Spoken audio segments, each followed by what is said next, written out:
شفت قبل كده السعر بيطير في اتجاه واحد بسرعة وبعدين يرجع تاني؟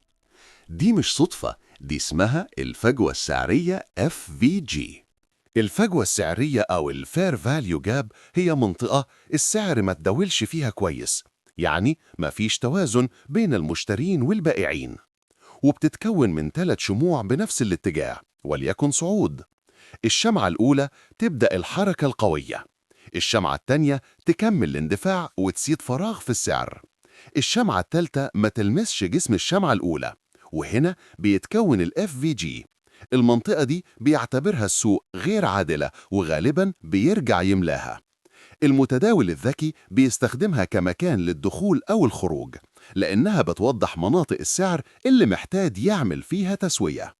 استنى الحلقة الجاية، هنفهم فيها إزاي نستخدم المؤشرات الفنية RSI و MACD لتأكيد مناطق الدخول والخروج بدقة.